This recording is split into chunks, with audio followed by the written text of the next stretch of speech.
بالله من الشيطان الرجيم.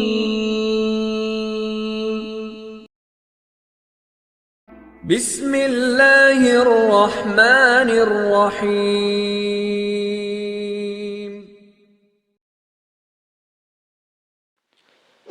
بسم الله الرحمن الرحيم.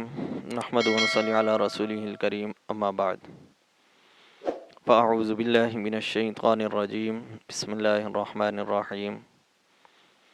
قل هو الله أحد الله الصمد لم يلد ولم يولد ولم يكن له كفوا أحد.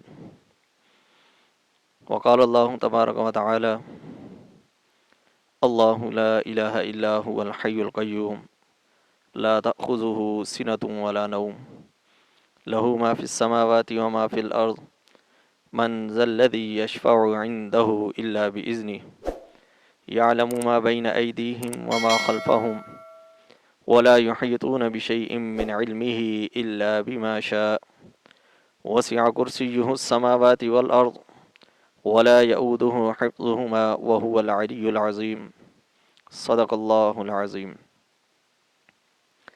جس طرح کہ آپ سے چینل کے انٹرو میں شروع میں آپ سے وعدہ کیا گیا تھا کہ ہماری کوشش ہوگی کہ سب سے پہلے عقیدے کے متعلق بات کی جائے اور عقیدے کے متعلق بیان ہو، تاکہ صحیح عقیدہ جس طرح اللہ رب العزت کے ساتھ ہونا چاہیے اس طرح ہمارا ہو، تاکہ ہم جو بھی عبادت کریں وہ ہماری قابل قبول ہو.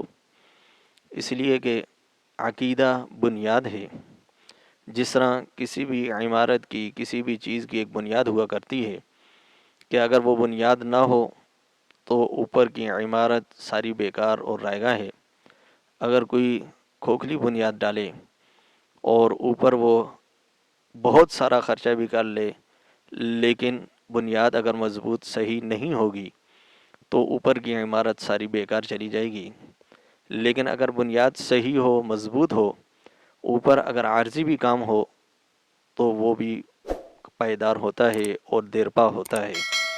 اسی طرح جب ہمارا عقیدہ صحیح نہیں ہوتا تو جو بھی عبادت ہم کریں، چاہے وہ نماز ہو، روزہ ہو، زکوٰۃ ہو، یا حقوق العباد ہیں، صلہ رحمی وغیرہ ہے، تو یہ تمام اگر عقیدہ صحیح نہیں ہوگا تو یہ تمام چیزیں رائگاں اور بیکار چلی جائیں گی.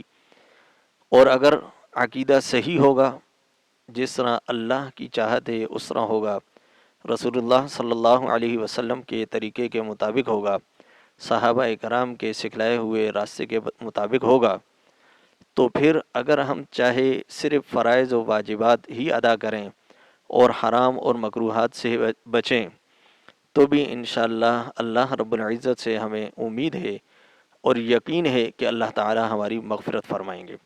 لیکن اگر ہم اس میں تھوڑی سی غفلت برت جائیں، تمام عبادات کرتے رہیں اور ساری چیزیں بجا لاتے رہیں، لیکن اللہ رب العزت کے ساتھ کہیں تھوڑا سا شرک کر لیں، تو اللہ رب العزت نے خود قرآن پاک میں فرمایا: ان اللہ لا یغفر ان یشرک بہ ویغفر ما دون ذلک، کہ اللہ رب العزت مشرک کو کبھی بھی کسی حال میں کسی صورت میں نہیں بخشیں گے.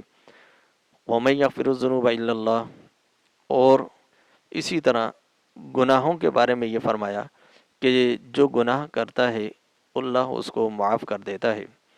اور یہیں پہ اسی آیت میں جہاں پہ فرمایا کہ ہم مشرک کو نہیں بخشیں گے، ان اللہ لا یغفر ان یشرک بہ ویغفر ما دون ذلک لمن یشاء، اور جو اس کے علاوہ ہوگا اللہ اس میں سے جس کو چاہے گا معاف کر دے گا. اور یاد رکھیں کہ یہ اس امت کا ایک خاصہ بھی ہے، اور اس امت کے لیے ایک دوسرے آسان لفظوں میں ہم یہ کہہ لیں کہ اس امت کے ساتھ اللہ رب العزت کے ایک خاص نرمی والا معاملہ اور برتاؤ ہے کہ اللہ رب العزت حضور علیہ الصلاۃ والسلام کے صدقے سے، حضور علیہ السلام کی شفاعت کی وجہ سے اس امت کے گناہوں کو معاف فرما دیں گے اور ان کو بخش دیں گے. تو اس لیے سب سے بنیادی اور اصل جو چیز ہے وہ عقیدہ ہے. اگر ہمارا عقیدہ صحیح اور درست ہوگا تو انشاءاللہ کل قیامت کے دن اللہ رب العزت ہماری لغزشوں کو معاف فرما دیں گے۔ اور اگر عقیدہ صحیح نہیں ہوگا، عقیدہ خراب ہوگا، تو پھر ان تمام عبادات کا اور تمام تکالیف کا کوئی فائدہ نہیں ہے، سب بیکار اور ضائع جائیں گی۔ میں نے آپ حضرات کے سامنے قرآن پاک کے 2 حصوں سے تلاوت کی ہے۔ سب سے پہلی ایک صورت جو عام ہر مسلمان تقریباً اس سے واقف ہے اور جانتا ہے، سورہ اخلاص 30ویں پارے کی آیت ہے، صورت ہے۔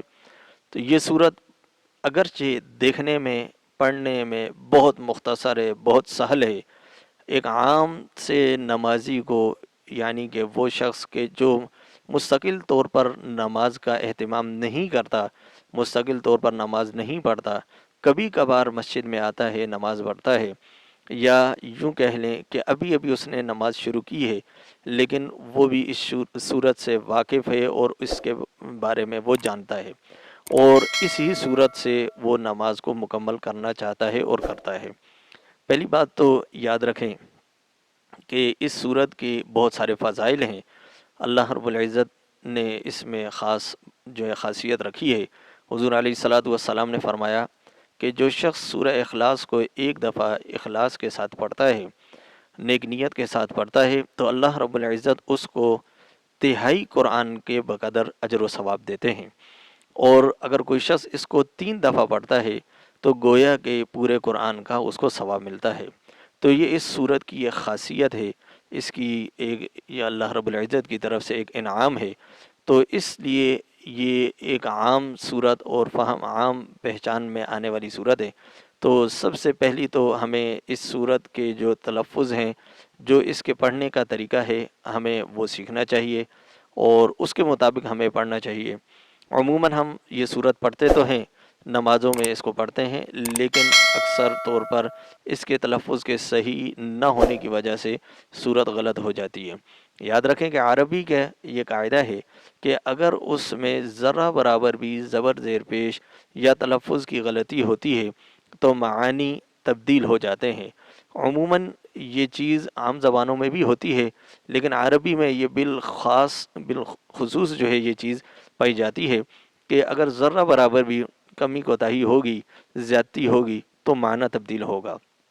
تو جہاں معنی تبدیل ہوگا تو ظاہر ہے کہ اس میں خرابی واقع ہو جائے گی، اور قرآن پاک کے لیے یہ حکم ہے کہ اگر اس میں کوئی ایک حرف بھی بڑھائے یا کم کرے تو اللہ رب العزت کا، چونکہ یہ کلام ہے، تو اللہ کے کلام میں کمی یا زیادتی کرنے کی وجہ سے وہ اگر یہ جان بوجھ کر کر رہا ہے تو وہ کافر ہو جاتا ہے۔ تو اس لیے ہمیں سب سے پہلے تو اس کے تلفظ کو سیکھنا چاہیے اور اس کے مطابق پڑھنا چاہیے۔